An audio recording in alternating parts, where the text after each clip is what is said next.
Gracias una vez más por la invitación. Los invito a ir al libro de Jeremías.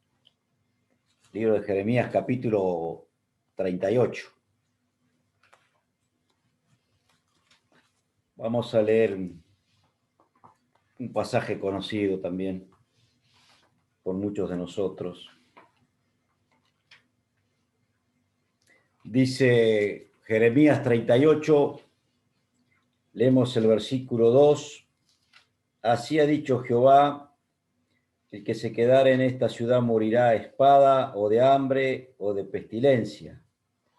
Mas el que se pasare a los caldeos vivirá, pues su vida le será por botín y vivirá.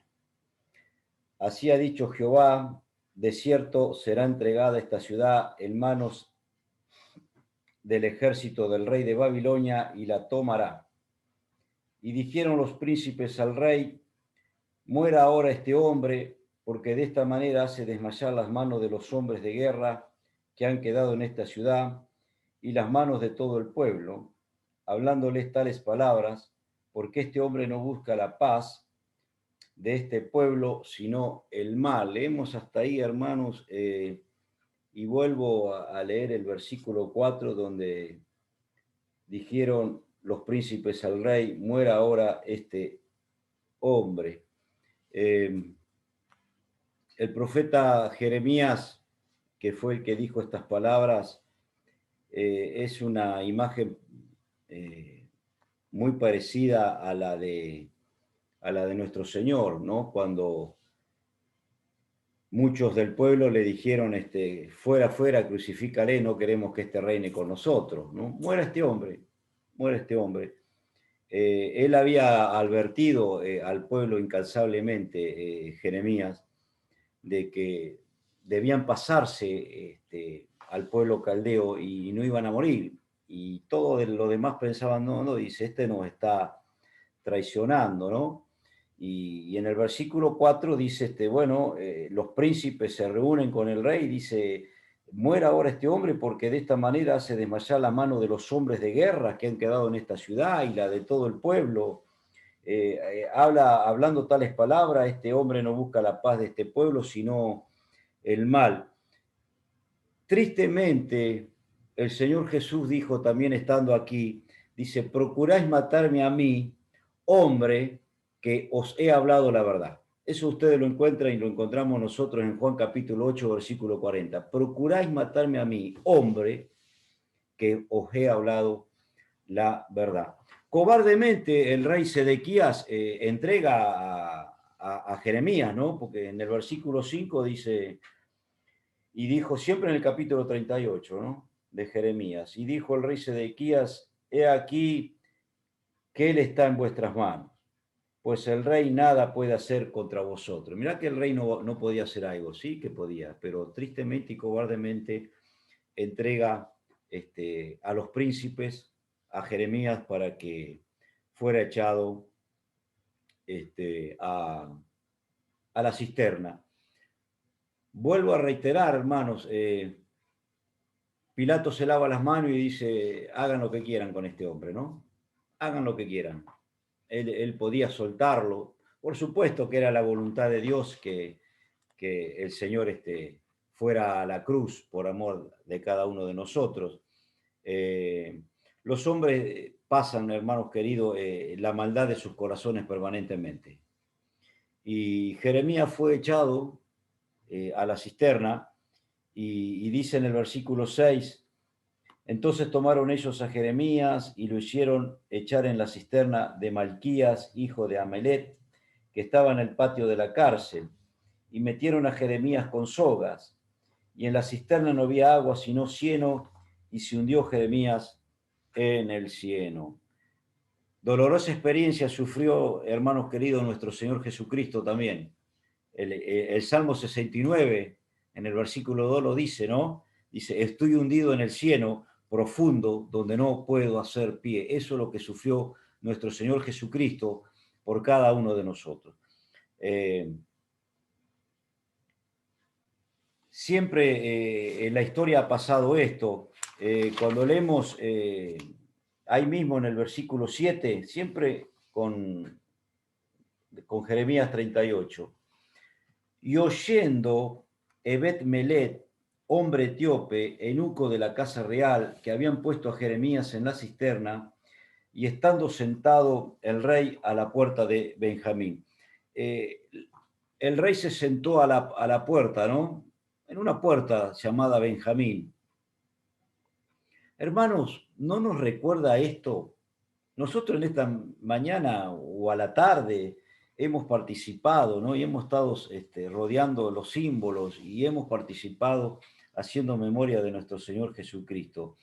La indiferencia de este mundo para con los sufrimientos de Cristo, bendito sea el Señor que ha obrado en el corazón de cada uno de nosotros y nosotros hemos podido con corazones sensibles, reunirnos alrededor de esos símbolos y ocuparnos de las horas que sufrió el Señor por cada uno de nosotros, ¿no?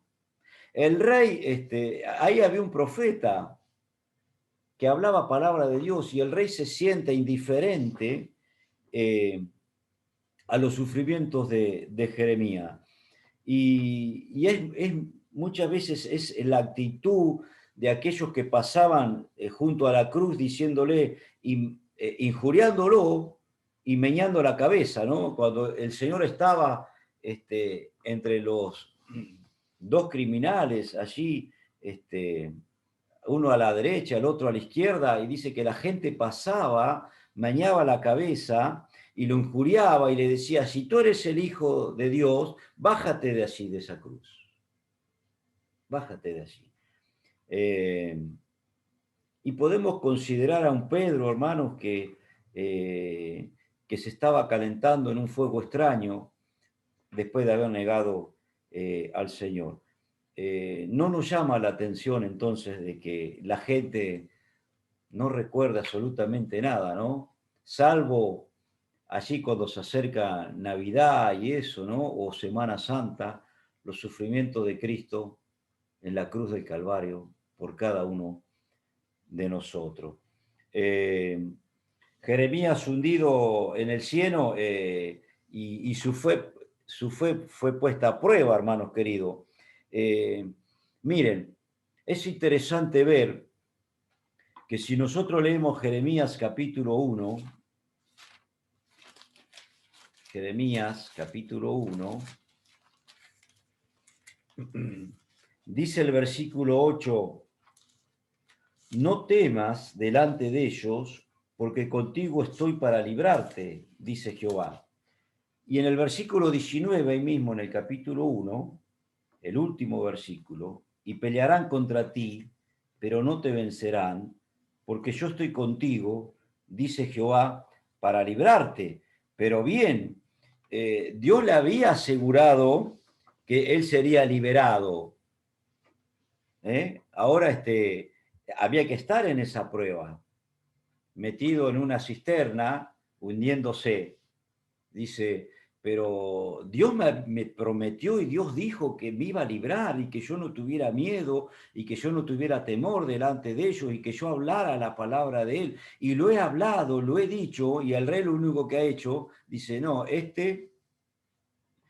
quiere desmayar a todo el pueblo, los príncipes se reúnen y lo mandan a una cisterna. Ahora, qué bueno la gracia de Dios, queridos hermanos, cuando nosotros consideramos en Hebreos, capítulo 6, versículo 18, que dice, es imposible que Dios mienta.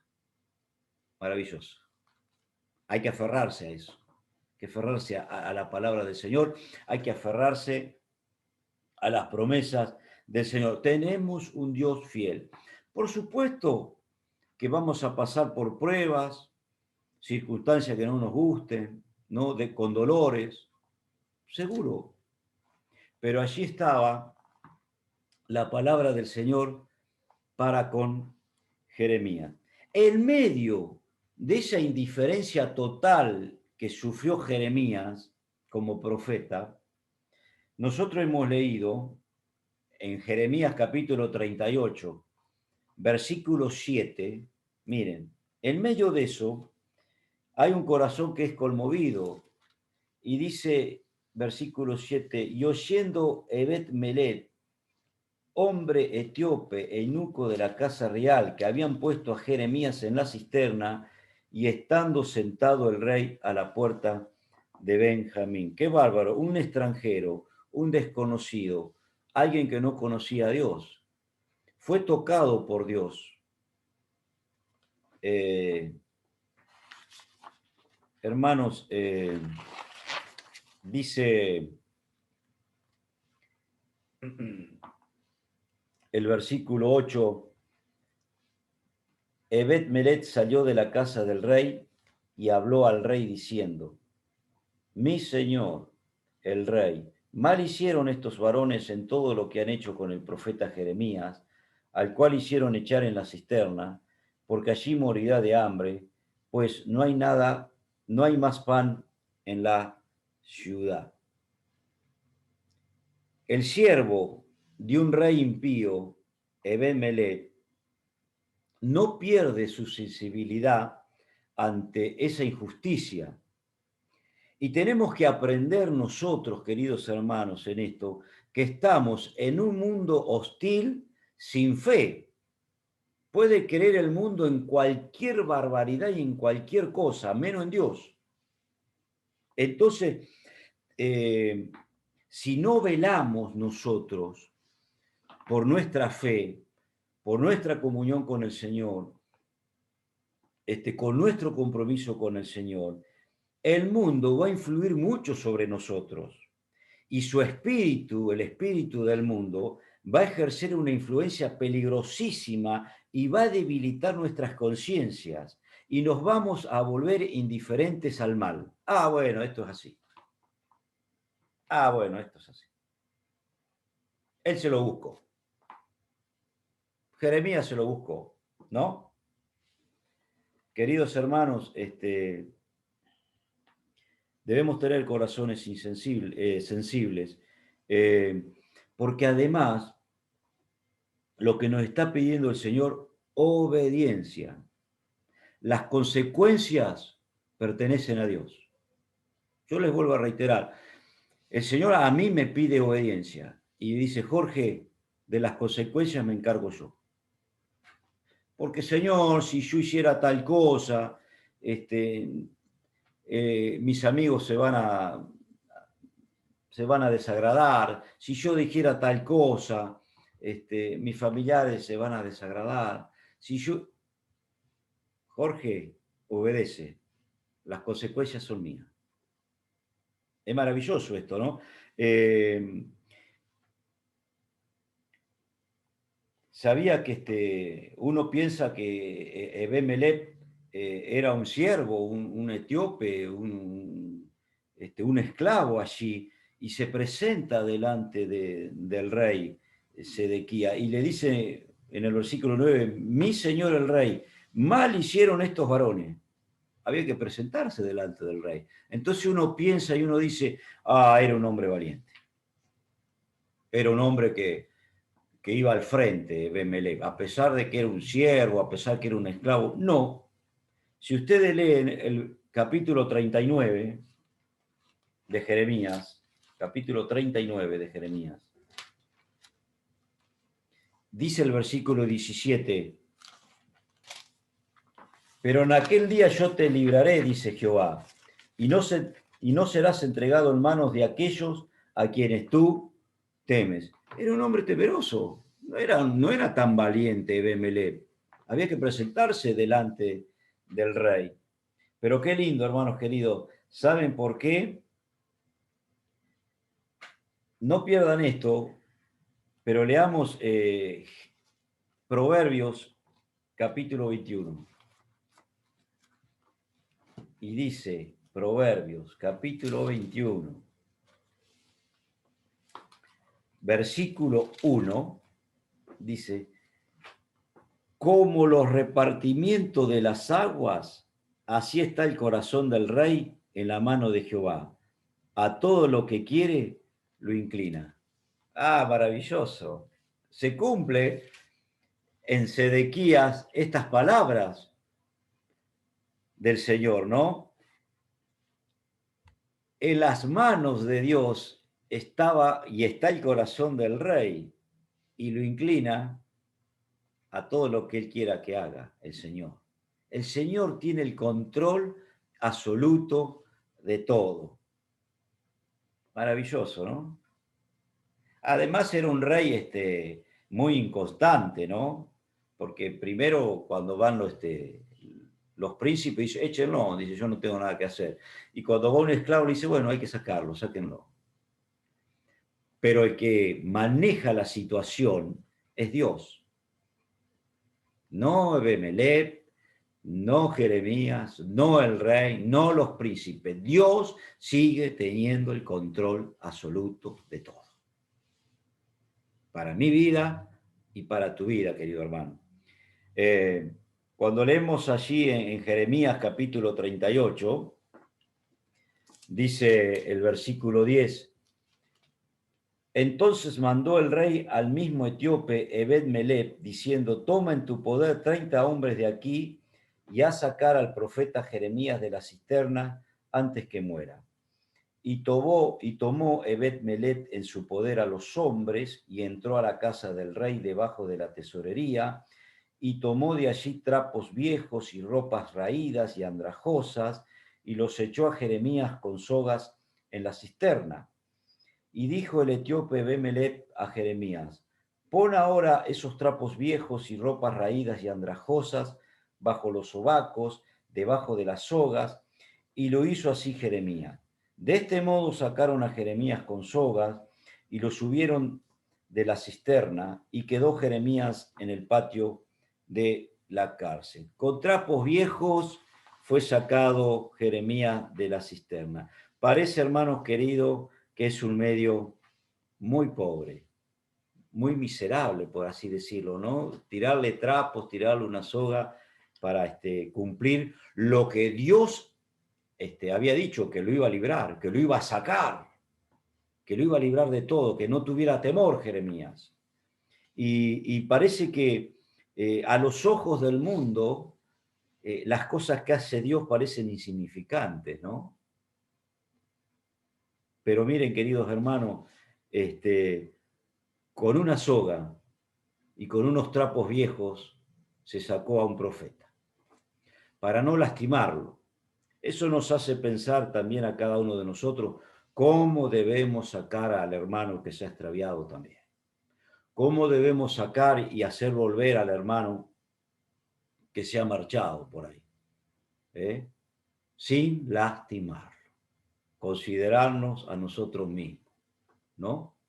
Le pusieron unos trapos para que no se lastimara, una soga que le cruzara por abajo de los brazos y allí lo fueron levantando. Evidentemente, no sé, dice, toma en tu poder 30 hombres de aquí. Había que levantar ese peso, ¿no? Hombres con fuerza, levantándolo. Y el Señor usa todas cosas pequeñas y todas cosas que parecen insignificantes a los ojos del mundo. Cuando ustedes, si ustedes leen Jueces, Gedeón derrota a los madianitas con unos cántaros y unas teas, ¿no? Unos cántaros donde le pusieron, la encendieron y gritaron, ¿no? Parece que algo que no, uno planificaría de otra manera la batalla, ¿no? Sansón en su época, cuando estuvo bien delante del Señor, con una quijada de asno, mató a muchos hombres. Algo insignificante. Moisés abrió el mar rojo con una vara, hermanos queridos.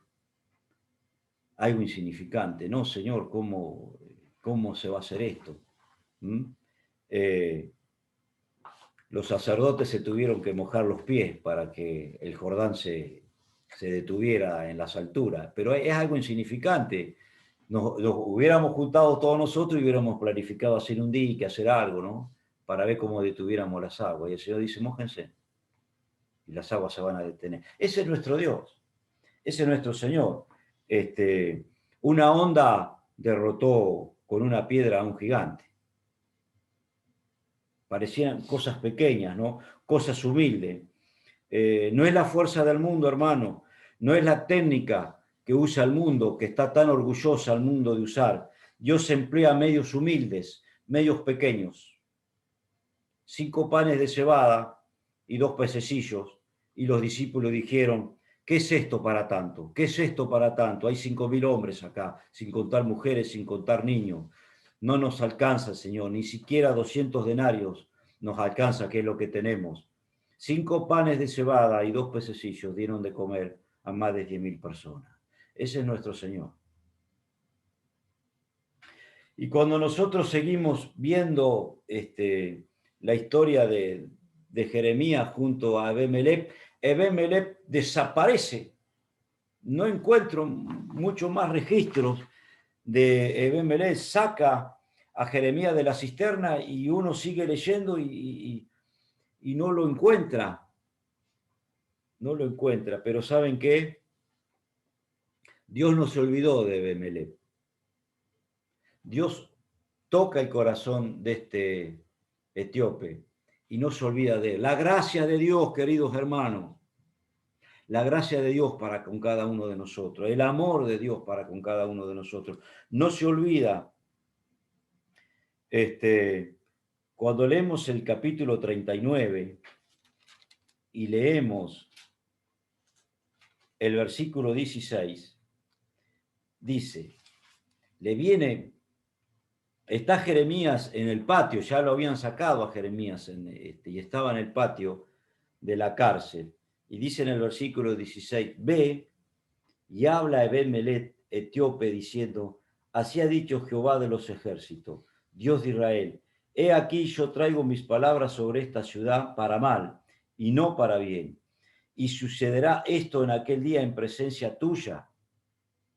Mirá, Jeremías va y le dice mirá, Dios dice esto, en presencia tuya, Ebemelech, Dios va a traer juicio sobre Jerusalén.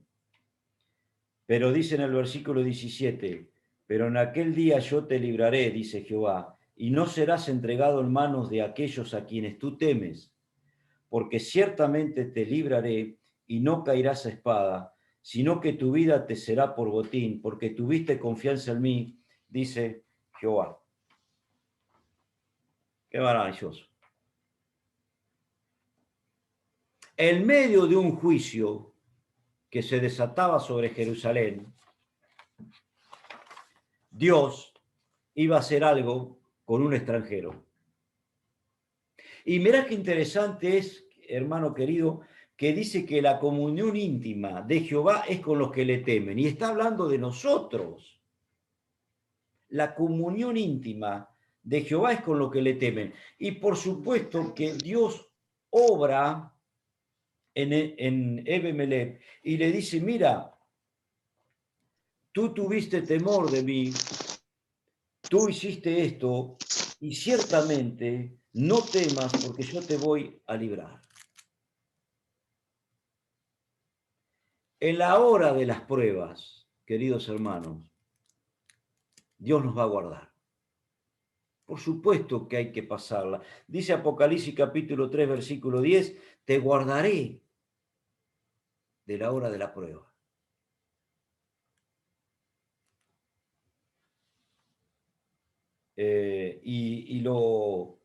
Yo tengo hecho un círculo en el versículo 18 al principio, porque dice, porque ciertamente te libraré, ciertamente. Mirá la confusión de que entraba el pueblo, entraba el enemigo a Jerusalén e iba a destruir Jerusalén, ¿eh? Iba a ser una batalla sangrienta. Imagínense la confusión que acompaña a una batalla. Era tremendo. Sin embargo, Dios le dice, yo te voy a librar, yo te voy a cuidar y no vas a ser entregado en aquellos o en aquellos a quien tú temes, yo te libraré y no caerás a espada, pero si el ejército enemigo venía con espadas a matar, ¿o no? ¿Izquierda? derecha, izquierda, derecha. Aún en las batallas se podía matar a sus compañeros en la confusión, en el temor que despertaba el querer salvar mi vida y el querer matar al otro.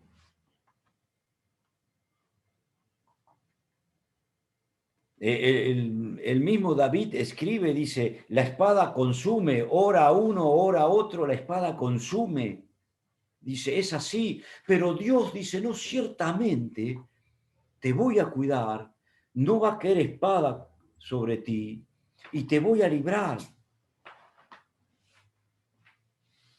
¡Qué bárbaro! ¿Por qué, hermanos queridos? Porque Dios tiene todo en sus manos y tiene el control de todo. Y porque la palabra de Dios se cumple inexorablemente, porque Él es Dios y no es hombre para que mienta. Y es imposible que Dios mienta. Ciertamente te libraré. ¿Por qué? Mirá vos lo que dice, versículo 18. Porque ciertamente te libraré y no caerás a espada, sino que tu vida te será por botín. ¿Por qué? Porque tuviste confianza en mí, dice Jehová. ¿Cuál fue la razón? Vamos a examinar los motivos de cada uno de nuestros corazones, hermano. Dice, ¿qué pasó? Tuviste confianza en mí. ¿Y qué nos dice Hebreos capítulo 11, versículo 6? Sin fe es imposible agradar a Dios. ¿Tuviste confianza en mí? Qué maravilloso. Este hombre, Ben Melech, sacude nuestros corazones, ¿no? Y nuestra conciencia, ¿no? Porque dice, ¿cómo? Un etíope, un esclavo, alguien sin Dios. ¿Cómo esa confianza? ¿Cómo ir a salvar a Jeremías? Y Dios lo salva de un juicio que caía sobre Jerusalén. ¿Mm? Si ustedes siguen leyendo después Lamentaciones, es tremendo lo que pasa, ¿no? En Jerusalén. Es un gran ejemplo para cada uno de nosotros. Ahora, los invito a ir al Salmo 137. Vamos terminando ya, queridos hermanos. Pero dice el Salmo 137,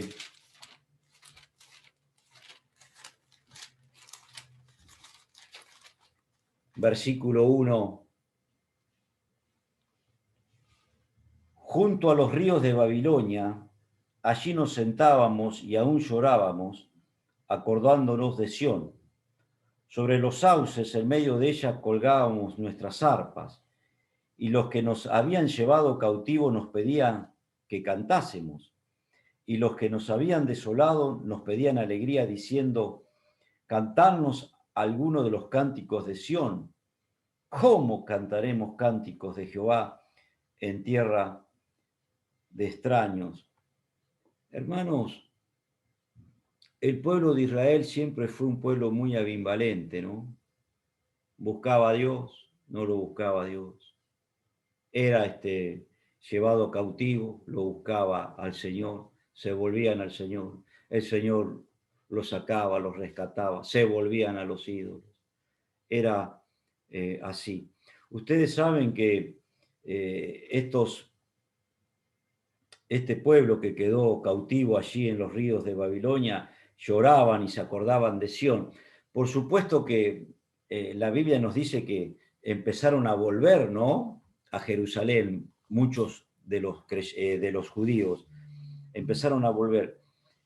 Pero dice la palabra de Dios, y ustedes lo encuentran eso en Esdras o en Nehemías, dice que no encontraban sus orígenes.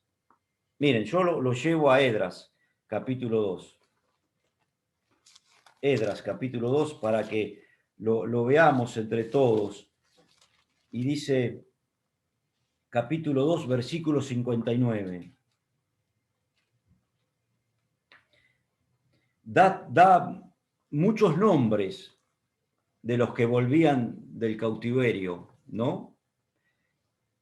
el capítulo, pero dice en el versículo 59, estos fueron los que subieron de Tel Mela, Tel Arsa, Kerut y Adán e Imer, que no pudieron demostrar la casa de sus padres ni su linaje si eran de Israel. Uy, perdieron todos los papeles, perdieron sus orígenes y su identidad, no la pudieron guardar y no pudieron demostrar que eran israelitas.